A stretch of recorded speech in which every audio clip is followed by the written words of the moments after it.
Over the course of 25 years in 19th-century Pennsylvania, 5 different women walked down the aisle to marry the wealthy industrialist Jeremiah Hartwell.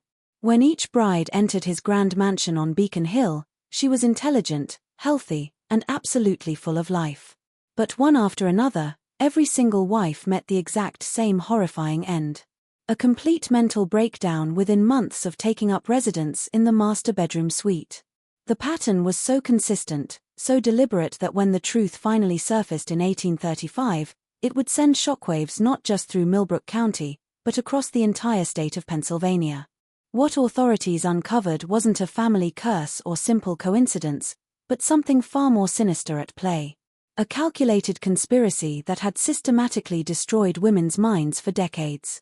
Tonight, we reveal the terrifying reality of what actually happened inside that mansion, and how one man, using methods so calculated they still chill the blood today, deliberately drove 5 wives to madness. Before we dive back into the story of Jeremiah Hartwell and his tragic wives, take a moment to subscribe to our channel and drop a comment letting us know what state you're listening from. You might be surprised just how close these dark events unfolded to your own backyard. The story that would shock Pennsylvania began in the thriving town of Millbrook, tucked away in the coal-rich valleys southwest of Pittsburgh. By 1820, the Industrial Revolution had transformed this one-time quiet farming community into a bustling center of commerce. Smoke-belching factories lined the Monongahela River, and newly wealthy families built grand mansions on the surrounding hills. Into this setting arrived Jeremiah Hartwell in 1821. He was a young man of 25, fiercely ambitious, with a sharp eye for opportunity. Unlike many industrialists of his day who inherited their fortunes, Hartwell had fought his way up from modest roots in rural Ohio. His father worked as a blacksmith, and Jeremiah learned early on that success demanded not just intelligence, but ruthless determination.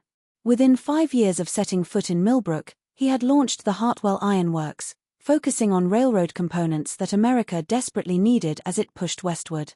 The Hartwell Mansion, completed in 1828, stood as a monument to his meteoric rise. Perched high on Beacon Hill overlooking the town, this 3-story Georgian structure boasted 42 rooms, imported marble fixtures, and manicured gardens stretching for acres. The townspeople marveled at its splendor, especially the master bedroom suite that commanded the entire east wing of the second floor. Hartwell had spared no expense on its decoration: hand-painted wallpaper imported from France, a massive 4-poster bed carved from Pennsylvania cherrywood, and tall windows offering sweeping panoramic views of the valley below. What made Hartwell's rise even more extraordinary was his magnetic personality. Standing over 6 feet tall with piercing blue eyes and prematurely silver hair, he had a commanding presence that made both business rivals and social equals sit up and take notice. Local society matrons competed for the honor of hosting him at their gatherings, and the unmarried daughters of prominent families found themselves irresistibly drawn to his polished charm and obvious wealth. Hartwell seemed to instinctively know how to make each person feel like the most important individual in the room. This combination of wealth, charm, and social standing made Jeremiah Hartwell the most sought-after bachelor in all of western Pennsylvania. When he announced his engagement to Margaret Dunlap, the 19-year-old daughter of a respected judge, the whole community celebrated what looked like a match made in heaven. The wedding, held in October 1829, was hailed by the Millbrook Gazette as the social event of the decade, with over 300 guests attending the lavish ceremony at St. Andrew's Presbyterian Church. Margaret Hartwell's transformation began gradually, almost imperceptibly, in the spring following her wedding. At first, the changes seemed like the ordinary adjustments any young bride might make to married life. She had always been known for her quick wit and lively conversation at social events, but now she seemed distracted during visits, often staring out windows with an odd intensity that left her guests uneasy. Her sister, Catherine Dunlap, later recalled in a private letter that Margaret had started talking about the house as if it were watching her. She would stop mid-sentence and turn toward empty doorways, Catherine wrote, as if someone had called her name. When I asked what she heard, she would smile in that strange way and say, "Just the house settling, dear sister. Old houses have their own language." By summer, Margaret's behavior had grown noticeably erratic. She started refusing to sleep anywhere but the master bedroom, claiming that the house felt wrong when she wasn't in her proper place. The household staff, initially charmed by their mistress's gentle nature, grew increasingly uneasy as Margaret developed what they privately called the watching habit.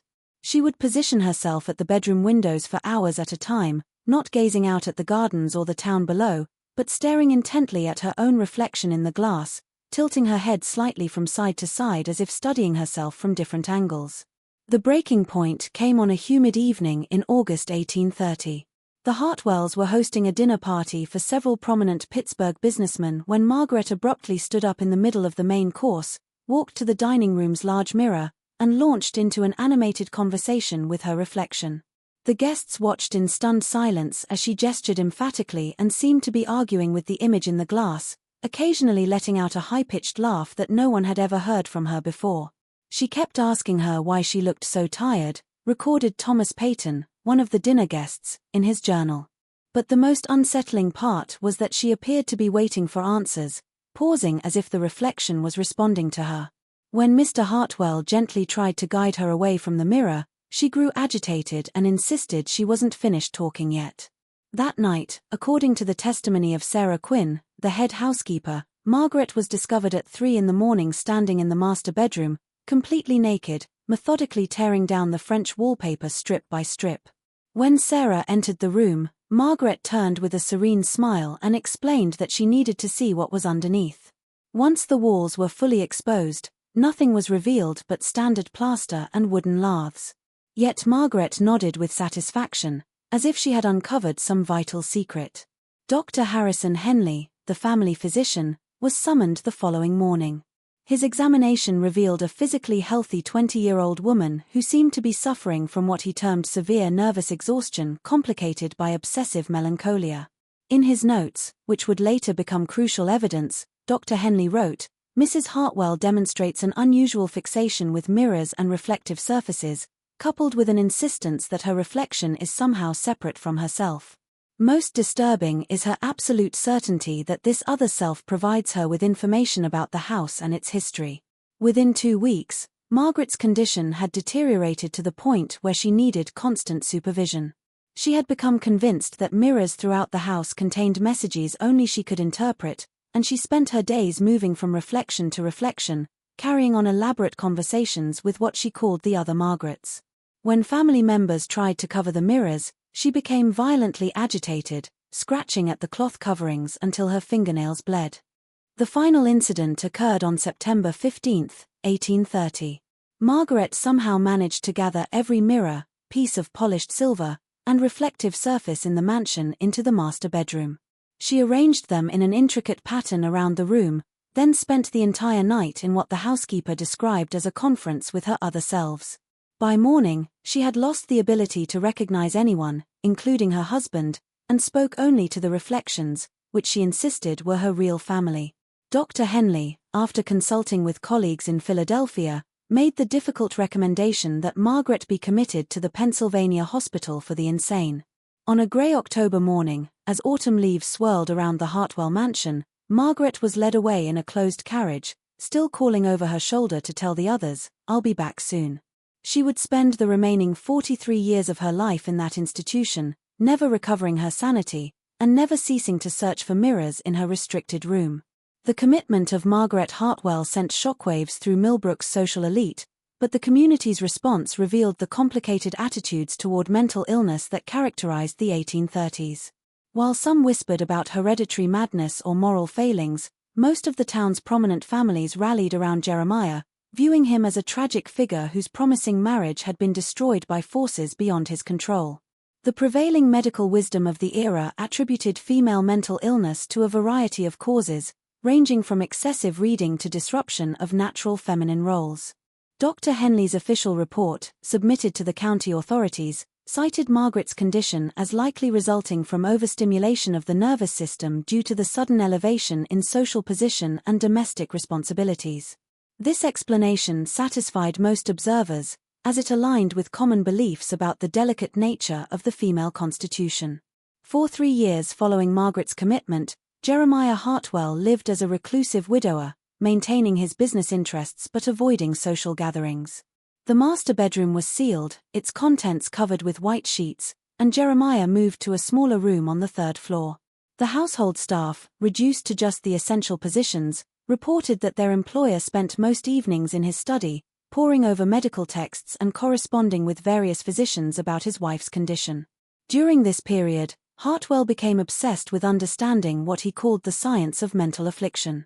He accumulated an extensive library on topics ranging from phrenology to the latest European theories about nervous disorders.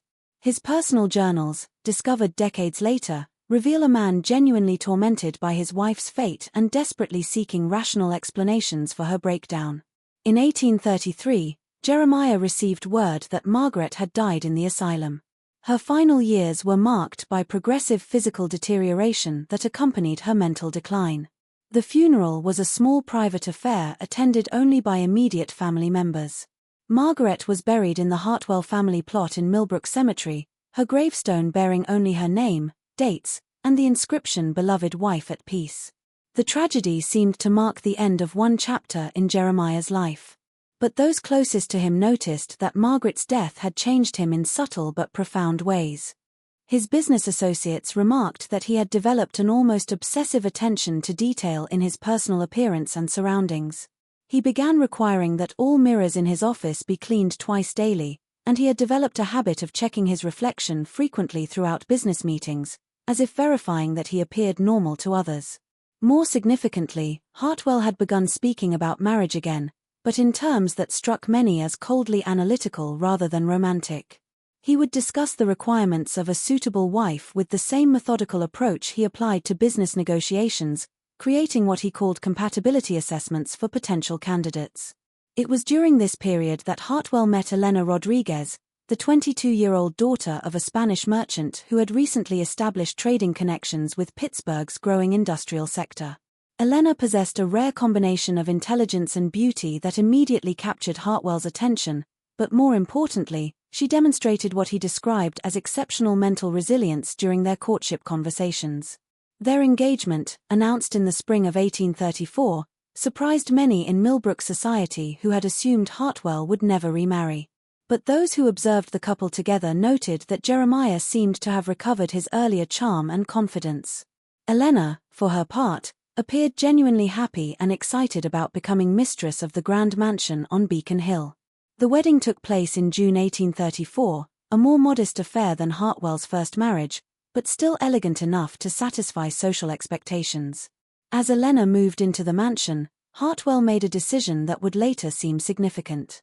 He reopened the master bedroom suite, having it completely redecorated with new wallpaper, furnishings, and most notably, an entirely new collection of mirrors. Elena embraced her role as mistress of the Hartwell household with enthusiasm and grace. She was particularly proud of the master bedroom, often giving tours to visiting ladies and pointing out the beautiful mirrors that reflected light throughout the spacious suite. She seemed to take special pleasure in the large vanity mirror, where she would sit each morning and evening, brushing her long dark hair while chatting happily with her personal maid about the day's activities. For the first 6 months of their marriage, Elena appeared to be thriving in her new life. She quickly became popular among the local social set, known for her warmth, intelligence, and genuine interest in others. Unlike Margaret, who had been somewhat shy and reserved, Elena possessed a natural confidence that made her an ideal hostess for Jeremiah's business entertaining. But by the winter of 1834, those closest to Elena began to notice subtle changes in her demeanor and habits. The first signs of Elena's deterioration appeared in February 1835, manifesting in ways that were eerily reminiscent of Margaret's early symptoms, though the household staff had been strictly instructed never to discuss the previous Mrs. Hartwell's illness with the new bride. Elena's personal maid, Maria Santos, a young woman who had accompanied Elena from her father's household, kept detailed notes in her private diary about her mistress's changing behavior. These notes, discovered years later hidden in the mansion's attic, provide the most complete record of Elena's gradual transformation. Senora Elena has begun spending much longer at her vanity, Maria wrote in early February. This morning she sat brushing her hair for nearly 2 hours, but she was not looking at herself. She was staring just to the left of her reflection as if watching someone else in the mirror. When I asked if she needed anything, she said, "She's trying to tell me something important, Maria. I must listen carefully." By March, Elena had developed what she called mirror conversations, though she insisted they were different from simply talking to herself. According to Maria's accounts, Elena would position herself before various mirrors throughout the house and engage in what appeared to be dialogues, pausing to listen and responding to unheard questions or comments. Unlike Margaret's agitated interactions with her reflection, Elena's conversations seemed pleasant and informative. "She tells me things about the house that I never knew," Elena confided to Maria one afternoon. "About the previous family who lived here, about the secrets hidden in the walls. She's very knowledgeable about household management, too. She's given me excellent advice about organizing the staff schedules." Dr. Henley, still serving as the family physician, was discreetly consulted when Elena's behavior became more pronounced. His private notes from this period reveal his growing concern about what he termed a most troubling parallel to the previous Mrs. Hartwell's condition. However, Elena's symptoms differed in significant ways that made diagnosis difficult. While Margaret had become increasingly agitated and incoherent, Elena remained articulate, rational, and functional in all areas except her relationship with mirrors. The turning point came in April 1835 when Elena announced to the household staff that she had learned something very important from her conversations with what she now called the mirror woman. She had discovered, she claimed, that the previous Mrs. Hartwell was still present in the house, trapped within the reflective surfaces and trying to warn future wives about the truth behind the walls. "Elena has become convinced that the mirrors contain some form of spiritual presence," Dr. Henley wrote to a colleague in Philadelphia. However, unlike cases of religious mania or supernatural delusions I have encountered, she maintains perfect rationality in all other matters. She continues to manage the household efficiently, maintains normal social relationships, and shows no signs of the physical deterioration typically associated with mental illness. The obsession appears to be completely focused on reflective surfaces and what she believes they reveal about the house's history. Jeremiah's reaction to his second wife's developing condition was markedly different from his response to Margaret's illness. Rather than seeking immediate medical intervention, he began what he called careful observation and documentation of Elena's behavior. His journals from this period show a man trying to understand the apparent pattern emerging in his household. "Elena's condition progresses along remarkably similar lines to Margaret's," he wrote, "yet with enough variation to suggest that the underlying cause may be environmental rather than constitutional. Both women were perfectly healthy before residing in the master bedroom suite. Both developed fixations with mirrors within months of taking up residence. Both claimed to receive information from their reflections that they could not have known previously." This analytical approach led Hartwell to conduct what he called controlled experiments with Elena's condition. He began documenting exactly which mirrors triggered the strongest responses, at what times of day the conversations were most intense, and what specific information Elena claimed to receive from the reflections. His notes reveal a systematic attempt to understand whether external factors might be contributing to his wife's mental deterioration. The experiments yielded disturbing results. Elena's most intense episodes occurred in the master bedroom between sunset and midnight, always involving the same large vanity mirror that had been Margaret's primary focus. The conversations followed consistent patterns, with Elena asking questions about the house's history and receiving what she described as detailed answers about previous residents, hidden rooms, and secrets that must be preserved. Most unsettling was Elena's claim that the reflection had shown her the truth about what happened to the first wife. According to Elena, Margaret had not gone insane at all, but had discovered something so shocking about the house or its owner that she had been deliberately made to appear mentally ill to discredit her potential revelations. "The mirror woman says Margaret knew too much," Elena told Maria in May 1835. "She says that's why Margaret had to be sent away, to protect the important secret. But she also says Margaret is still trying to warn people through the mirrors because the truth must eventually come out." By summer, Elena's behavior had become impossible to hide from Millbrook society. She had begun refusing to attend social gatherings unless the host's home contained mirrors where she could check with her advisor about appropriate conversation topics. When forced to attend mirror-free events, she became anxious and distracted, often excusing herself early to return home to her consultations. The situation reached a crisis point in August 1835, when Elena announced to Jeremiah that she had learned something that would change everything about their marriage and his position in the community. Elena's revelation came on a stifling August evening when the summer heat seemed to press against the mansion's windows like a living thing. Jeremiah found his wife in the master bedroom, seated before the vanity mirror. But this time she was not engaging in her usual animated conversations. Instead, she sat perfectly still, her hands folded in her lap, staring at her reflection with an expression of profound sadness. "She has shown me the truth about this house," Elena said without turning away from the mirror. "About what you do to women who live in this room, Jeremiah. About why Margaret really went insane." According to Jeremiah's journal entry from that evening, Elena then revealed a series of allegations that left him stunned. She claimed the mirror woman had shown her hidden passages within the walls, secret rooms where previous occupants had been kept against their will, and evidence of what she termed medical experiments conducted on unwilling subjects. Elena has constructed an elaborate fantasy involving secret chambers and clandestine activities, Jeremiah wrote. She insists that Margaret discovered evidence of these alleged crimes and that her mental breakdown was artificially induced to silence her.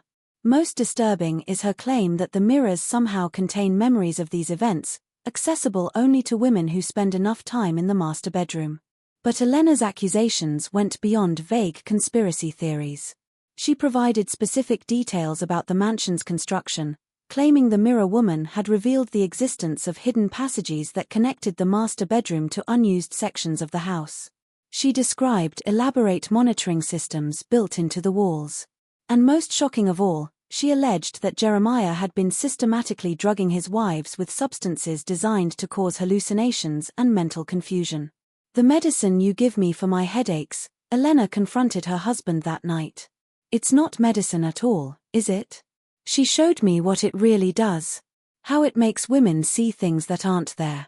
How it makes them appear insane to outside observers." Jeremiah's response to these accusations was swift and decisive. The next morning, he consulted with Dr. Henley about Elena's rapidly deteriorating mental condition, emphasizing the paranoid delusions and conspiracy theories that had replaced her earlier benign conversations with mirrors. Dr. Henley, already concerned about the parallels to Margaret's case, agreed that Elena posed a potential danger to herself and others. "Mrs. Hartwell has developed a systematic delusional structure that mirrors the earlier case in disturbing ways," Dr. Henley noted. "Her insistence on hidden passages and secret activities suggests a complete break from reality, possibly exacerbated by the isolation and stress of managing a large household. I fear that without immediate intervention, she may progress to the violent episodes that characterized the final stages of the first Mrs. Hartwell's illness."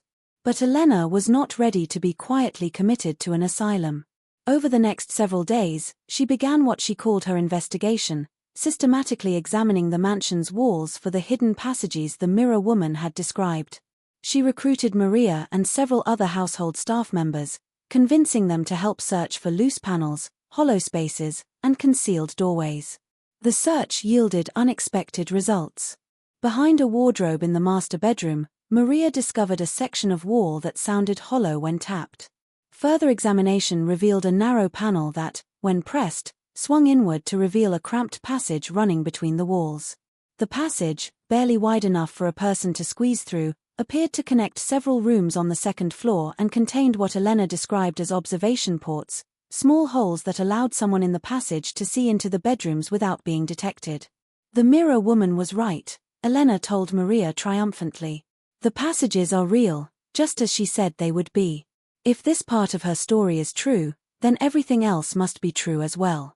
The discovery of the hidden passages sent shockwaves through the household staff. But their impact on Jeremiah was even more profound. His journal entries from this period show a man struggling to maintain control of a situation that was spiraling beyond his ability to manage through conventional means. "Elena's delusions have led to the discovery of architectural features I was unaware existed in my own home," he wrote. "The previous owner made no mention of these passages during the property transfer, and I can only assume they were constructed for purposes I cannot fathom. However, Elena's interpretation of their significance has become completely divorced from rational explanation. She now views every aspect of the house's design as evidence of a vast conspiracy directed against women in general and wives in particular. As word of Elena's discoveries spread through Millbrook's gossip networks, Jeremiah found himself facing questions he could not adequately answer. Why hadn't he known about the passages? What was their original purpose? Most importantly, how could he explain the disturbing coincidence that both of his wives had developed nearly identical forms of mental illness, focused on the same bedroom and the same mirrors?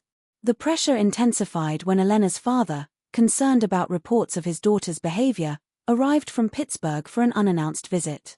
Don Carlos Rodriguez was a shrewd businessman who had not built his trading empire by accepting convenient explanations for inconvenient problems. His meeting with Elena revealed a woman who appeared perfectly rational except for her insistence on the mirror woman's revelations, and his subsequent conversation with Jeremiah raised questions that demanded immediate answers. "My daughter claims she has discovered evidence of criminal activity in your household," Don Carlos informed Jeremiah during a tense evening meeting. "She also alleges that her mental condition is being artificially induced through medications administered without her knowledge. These are serious accusations that cannot be dismissed simply because they originate from someone whose sanity is questioned." Just when we thought we'd seen it all, the horror in the Hartwell mansion intensifies. If this story is giving you chills, share this video with a friend who loves dark mysteries. Hit that like button to support our content. And don't forget to subscribe so you never miss stories like this. Let's discover together what happens next as the truth behind Five Wives' madness finally begins to emerge. The confrontation between Don Carlos and Jeremiah Hartwell took place in the mansion's library, a room notably devoid of mirrors or reflective surfaces. Elena had insisted on being present, claiming she needed to consult with her advisor before making any important decisions about her future. When informed that no mirrors were available in the library, she became agitated and requested that a hand mirror be brought to the meeting. "I cannot discuss important matters without her guidance," Elena insisted. "She knows things about this house and its history that no one else understands. She has been trying to protect me, just as she tried to protect Margaret." Don Carlos's reaction to his daughter's behavior was markedly different from the responses of previous observers. Rather than dismissing Elena's claims as delusional, he began asking specific questions about the information she claimed to receive from the mirror woman. His approach revealed details that had not emerged during Dr. Henley's medical examinations. "Tell me exactly what this mirror woman has revealed about the house's previous occupants," Don Carlos requested. Elena's response provided information that should have been impossible for her to know: detailed descriptions of the mansion's original owner, specific architectural features that predated Jeremiah's ownership, and most disturbing of all, accurate information about financial transactions and business dealings that had occurred before her arrival in Millbrook. Jeremiah's attempts to explain these revelations as coincidence or lucky guesses were undermined by Elena's continued accuracy.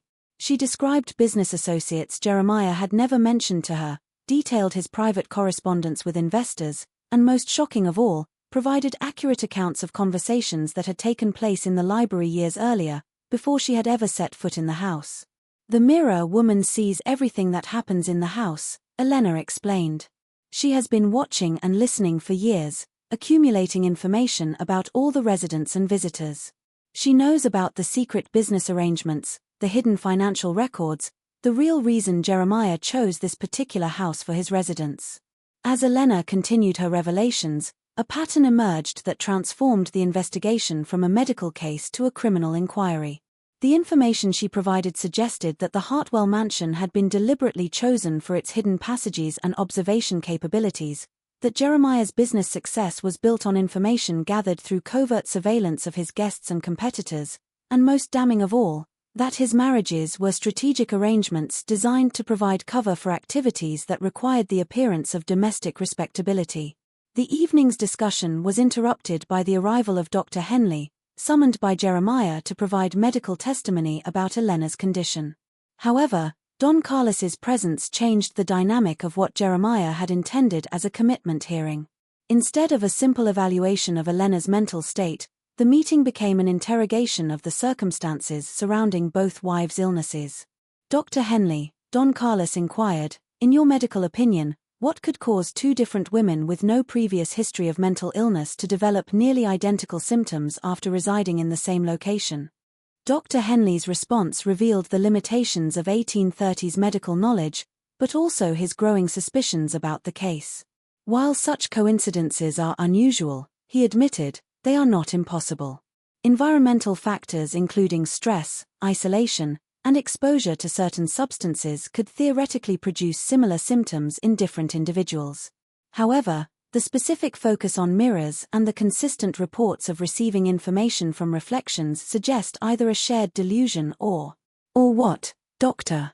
Don Carlos pressed, or the possibility that both women were exposed to similar environmental conditions that produced similar hallucinogenic effects, making them susceptible to suggestion and false memories while maintaining their ability to function normally in other areas. The implications of Dr. Henley's statement hung heavy in the library's stifling air. If Elena's condition was artificially induced, then Margaret's similar breakdown took on an entirely different meaning. Rather than tragic coincidences, the wife's mental illness became evidence of systematic manipulation designed to discredit women who had learned information that threatened Jeremiah's carefully constructed facade. As the evening wore on, Elena's behavior became increasingly erratic, but in ways that suggested desperation rather than madness. She repeatedly requested access to a mirror, claiming she needed to verify important details before making serious accusations.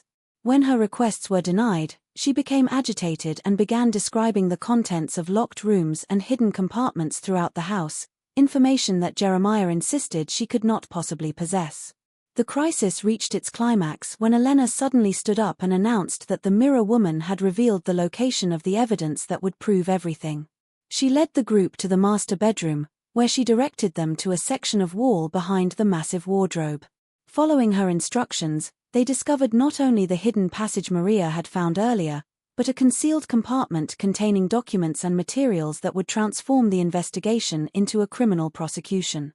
The documents hidden in the wall cavity told a story that was both more complex and more horrifying than Elena's mirror woman had suggested. As Don Carlos examined the papers by lamplight, the true scope of Jeremiah Hartwell's activities began to emerge from decades of careful concealment. The first revelation came from a leather-bound ledger containing detailed records of surveillance activities conducted from the hidden passages.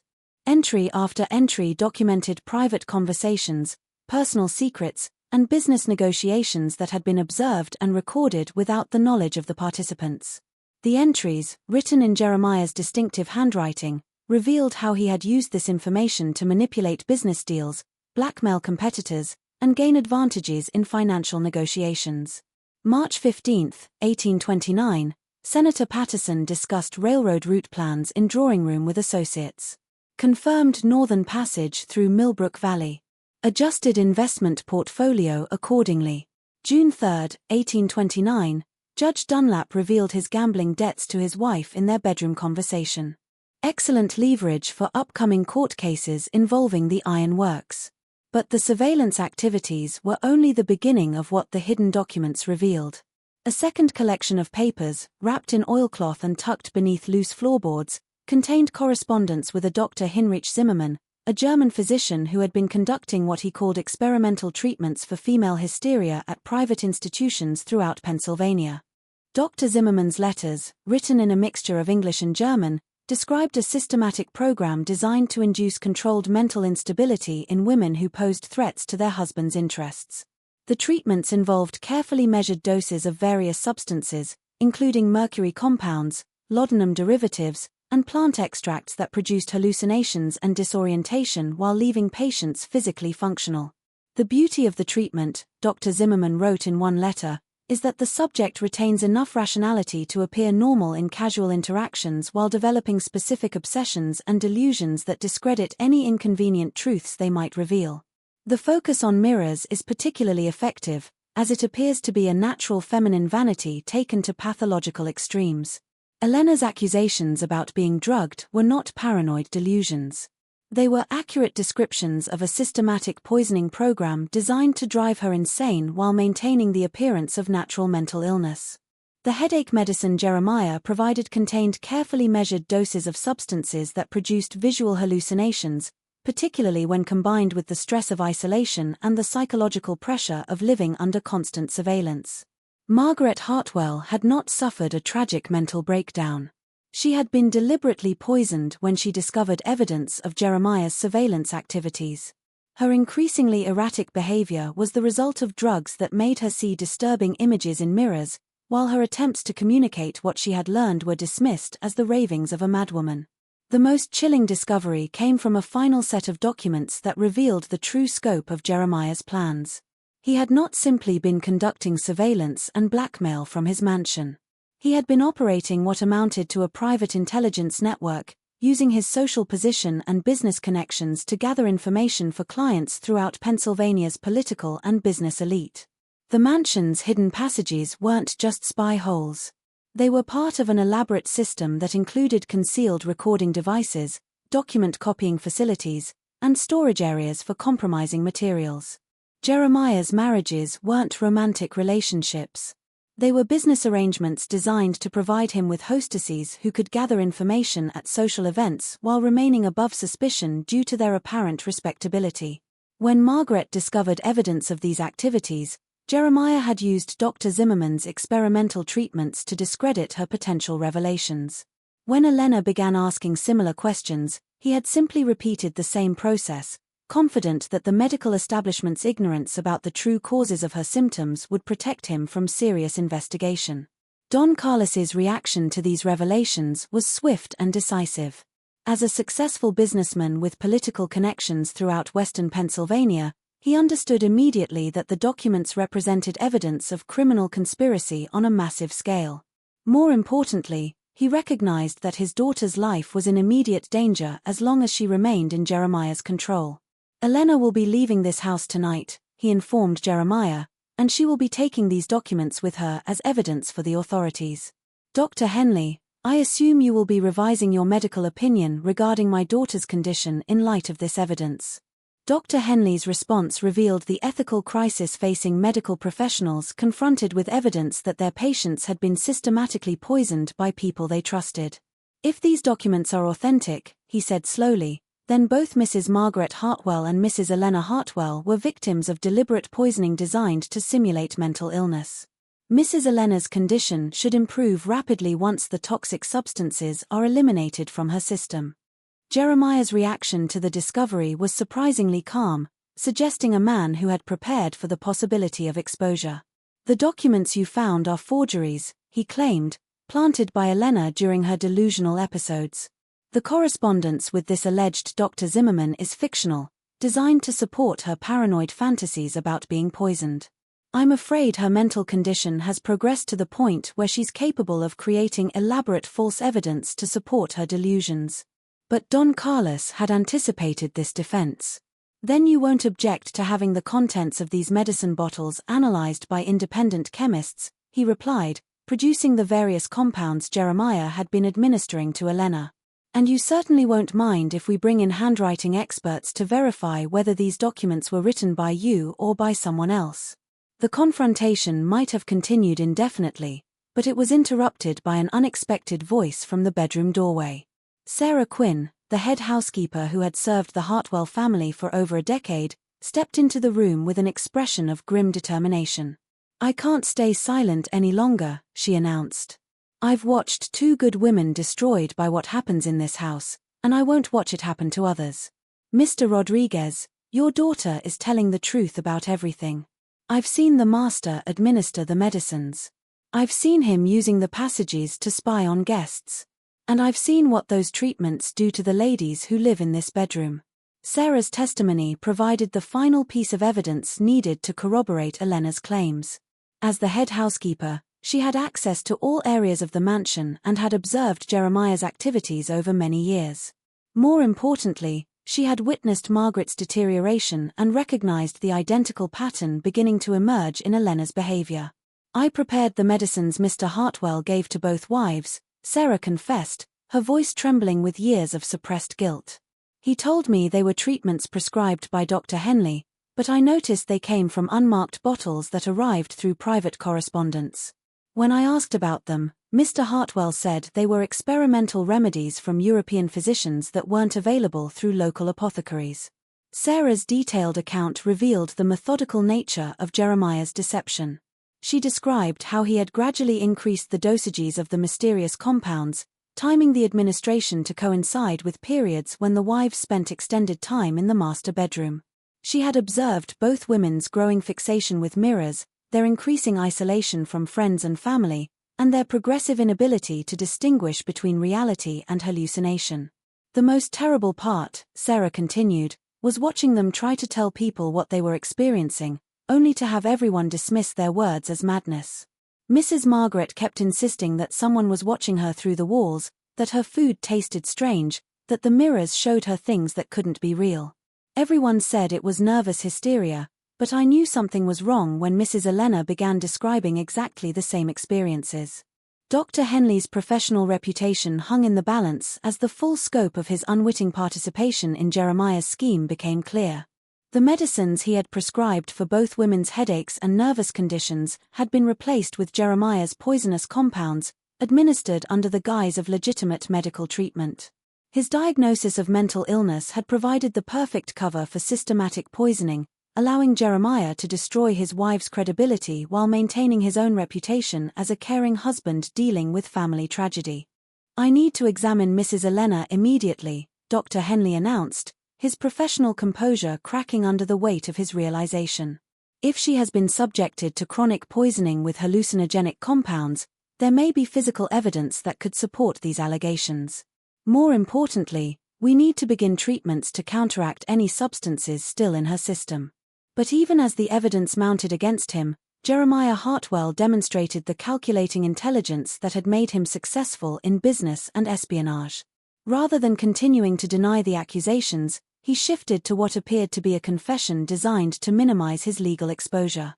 "You're correct that I have been conducting surveillance activities from this house," he admitted with calm deliberation.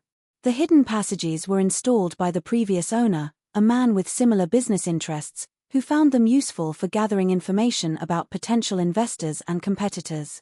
"When I purchased the property, I continued using these facilities because they provided significant advantages in commercial negotiations." Jeremiah's partial confession was carefully crafted to acknowledge the surveillance while denying the more serious charges of poisoning and conspiracy. He claimed that his wives had discovered the passages independently and had suffered mental breakdowns due to the stress of learning about his business activities. The medicines, he insisted, were legitimate treatments that had unfortunately proven ineffective against their deteriorating conditions. "Margaret became obsessed with the idea that I was using the passages to spy on her personally," Jeremiah explained, "when in reality I was simply conducting necessary business intelligence gathering. Her mental condition deteriorated rapidly once she became convinced that every aspect of our marriage was part of some elaborate deception. Elena has unfortunately followed a similar pattern, constructing elaborate conspiracy theories to explain perfectly legitimate business activities. This explanation might have been persuasive under normal circumstances, but the presence of Dr. Zimmermann's correspondence made it impossible to sustain. The German physician's letters were too specific, too detailed, and too obviously connected to the symptoms both women had experienced to be dismissed as coincidence. Don Carlos had no intention of allowing Jeremiah to escape through legal technicalities. "We'll let the courts determine whether your activities constitute legitimate business or criminal conspiracy," he declared. "In the meantime, Elena will be removed from this house immediately and placed under the care of physicians who haven't been compromised by your deceptions." The confrontation was reaching its conclusion when Elena herself, who had been sitting quietly during much of the discussion, suddenly spoke with a clarity and rationality that had been absent from her voice for months. "The mirror woman isn't gone," she said, her tone perfectly calm and lucid. "She's still here, still trying to warn people about what happens in this house. But I can see her clearly now without the medicines clouding my vision. She's not a reflection or a spirit or a delusion.